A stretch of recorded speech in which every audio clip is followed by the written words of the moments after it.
Hello everyone, Assalamu alaikum. আজি চাই কবলৈ লৈছো এটা নতুন ৰেচিপি আৰু আজি ৰেচিপিটো হৈছে ফুলা ফুলা পুৰিৰ লগত আলু তৰকাৰীখন আৰু এইটো আলু তৰকাৰীটো বেংগলী ষ্টাইলত বনাইছো তো এইটো বেংগলী ষ্টাইলত কেনেকৈ বনাইছো তাকে আজি চাই কৰিম আলু পুৰিখন বহুত কম সময়ৰ ভিতৰতে এনেকৈ বনাব পৰা যায় আৰু লগতে যদি আপোনাৰ ৰাতিপুৱা সময় নাথাকে তো এনেকুৱা আপুনি বনাই খাব পাৰে খাবলৈ বহুত বেছি টেষ্টি হয় আৰু লগতে ইমান বেছি মছলাও নহয় তো এই ৰেচিপিটো মই আজি চাই কৰিম তো ইয়াৰ কাৰণে প্ৰথমতেতো মই যিখিনি আলু আৰু পিয়াজ আৰু লগতে ইয়াত ব্যৱহাৰ কৰিছিলোঁ দালি এইখিনি বস্তুখিনি ৰেডি কৰি লৈছোঁ আৰু এতিয়া মছলা ৰেডি কৰি ল'ম যেটো কাৰণে জিৰা ধনিয়া red chilli powder black pepper অলপ দিছোঁ যেটো ৰাতিপুৱা খোৱা হয় সেইকাৰণে অলপ দি এইখিনিত পানী মিক্স কৰি দিম অলপ এতিয়া গেছত কুকাৰ বহাইছোঁ কুকাৰত দিছোঁ তেল অকণমান তেল দিছোঁ বেছি দিয়া নাই আৰু ইয়াতে দিছোঁ পিয়াজখিনি কাটি থোৱা পিয়াজখিনি ৰেড চিলি ৰঙা জলকীয়া আৰু লগতে দিছোঁ আদা নহৰু কাটি পেলাই আৰু এইখিনি এতিয়া ৰঙচুৱা কৰি ল'ম অলপ সময় লৰাই পেলাই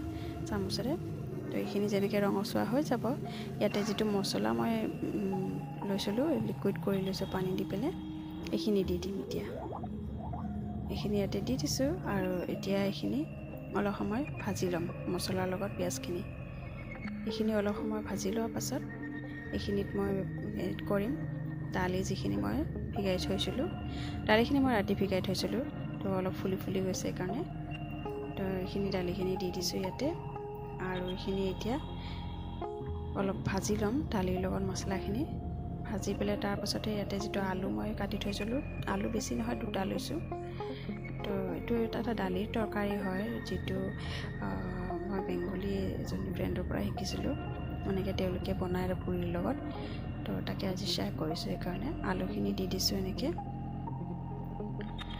আৰু এতিয়া এইখিনি অলপ সময় ভাজি পেলাই আৰু তাৰ আগতে সোৱাদ অনুসৰি নিমখ দি লৈছোঁ যিখিনি নিমখ লাগে সেইখিনি এতিয়া এইখিনি অলপ সময় ভাজি ল'ম যেতিয়া একদম পানীটো কম সময় হৈ আহিব লাগু হৈ যাব তলত তেতিয়া মই ইয়াতে দি দিম পানী গৰম পানী এইখিনি ভজা হৈ গৈছে এতিয়া ইয়াত পানী ব্যৱহাৰ কৰিছোঁ পানীত উতল আহি গৈছে আৰু ইয়াতে এতিয়া চিটি লগাই দিম 2 চিটি লগাই ল'ম 2 চিটি লগালে হৈ যাব তো চিটিটো লগাব কাৰণে চিটিটো লগাই দিছোঁ এতিয়া ল'ম আটা বাতি এটা লৈছোঁ তাত লৈছোঁ 1 বাতি আটা আৰু এতিয়া আটাত অকণমান বেকিং সোডা আৰু লগতে দিছোঁ অকণমান নিমখ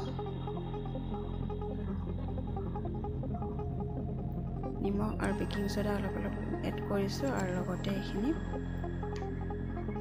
অকণমান চেনিও এড কৰিছোঁ চেনি আৰু নিমখ একেলগে আৰু এতিয়া পানী দি পেলাই মঠি ল'ম এইখিনি হাতেৰে এইখিনি মঠা হোৱাৰ পাছত পুৰি বেলি ল'ম তো এইখিনিতো সকলোৱে জানে নৰ্মেলি কেনেকৈ বনায় আৰু এইটো পুৰিৰ এখন ডটো বনাওঁতে সদায় গৰম পানী ব্যৱহাৰ কৰিব লাগে যাতে পুৰিটো ফুলি যায় আৰু একেবাৰে নৰম হয় কাৰণে তো এতিয়া এইখিনি মোৰ মঠা হৈ গৈছে এতিয়া গোল লাৰু বনাই পেলাই ৰুটিখিনি বেলি ল'ম পুৰি বেলি ল'ম সেইকাৰণে সৰু লাৰু বনাইছোঁ আৰু এতিয়া এইখিনি বেলি লৈছোঁ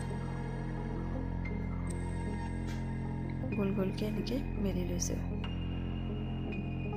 আৰু এইটো পুৰিটো বনাবৰ কাৰণে সদায় অলপমান সময় থৈ দিব লাগে বাৰু মই এইটো দেখুওৱা নাই আপোনালোকক কিন্তু মাৰি পেলাই অলপমান সময় আটাটো থৈ দিলে কি হয় মানে ৰুটিটো খুব ধুনীয়া হয় খাবলৈ পুৰিটো খুব ধুনীয়া হয় ৰুটিয়ে হওক বা পুৰিয়ে হওক যিকোনো বনালে আটাটো মাৰি পেলাই অলপ সময় থৈ দিব লাগে তো এনেকৈ মই পুৰিটো বনাই লৈছোঁ এতিয়া কেৰাহী বহাম কেৰাহীত দিম তেল আৰু তাৰ আগতে চাই লৈছোঁ যিটো দালি তৰকাৰীখন বহাইছিলোঁ সেইটো খুলি লৈছোঁ ঢাকনখন এতিয়া তলত লাগি ধৰিছে এতিয়া অলপ সময় ইয়াক লৰাই দিছোঁ তাৰপিছত ইয়াক অলপ সময় মানে তৰকাৰীটো অলপ সময় গেছত একদম ল' ফ্লেমত থৈ দিম যাতে একদম গ্ৰেভি টাইপ হৈ যায় যিখিনি অলপ পানী টাইপ আছে সেইখিনি যাতে শুকাই যায়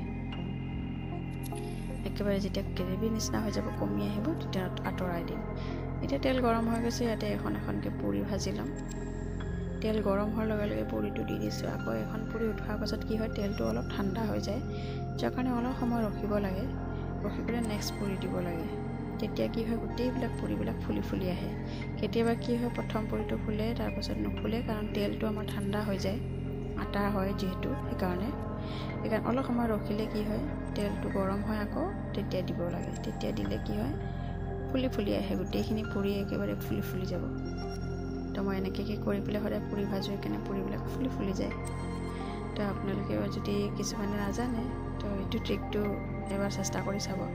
এবাৰ পুৰি ভজাৰ পিছত অলপ সময় ৰৈ দিব। তেলটো যেতিয়া আকৌ পুনৰ এবাৰ গৰম হৈ যায় তেতিয়া দি চাব।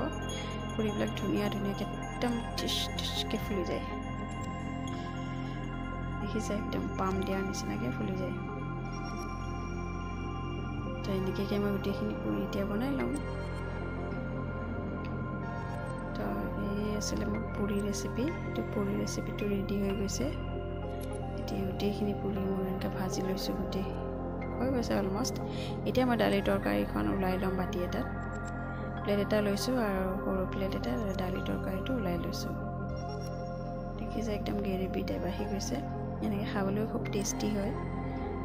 আৰু ৰাতিপুৱা এনেকৈ খাবলৈও ভাল হয়। কম মছলাত অকণমান পিঁয়াজ অকণমান মছলা এনেকৈ এড কৰি পেলাই বনালে খুব বেছি টেষ্টি লাগে খাবলৈ। ওপৰতে অলপমান পিঁয়াজ দি দিছোঁ। ঘুগুনি টাইপ হৈ যায় পূৰা। তো এইটোৱে আছিলে মোৰ আজি আলু পুৰি ৰেচিপি। আপোনালোকে যদি আজিলৈকে এনেকৈ তৰকাৰী বনাই নাই আৰু বা পুৰিৰ লগত খোৱা নাই তো এবাৰ ট্ৰাই কৰি চাবচোন। আৰু যিবিলাকে বনাই খাইছে তেওঁলোকক কৈছোঁ আৰু এবাৰ বনাই খাব চাই পেলাই। আৰু যিবিলাকে নাজানে তেওঁলোকক কৈছোঁ বনাই খাব এনেকৈ। আৰু একদম শ্বৰ্টকাট হৈ যায়। গোটেইখিনি বস্তু কুকাৰত দি দিলেই বাছ হৈ যায়। একো বেছি কৰিব নালাগে। তো এই আছিলে মোৰ আজিৰ ৰেচিপি। নেক্সট ভিডিঅ'ত আকৌ লগ পাম। তেতিয়ালৈ আহিছোঁ।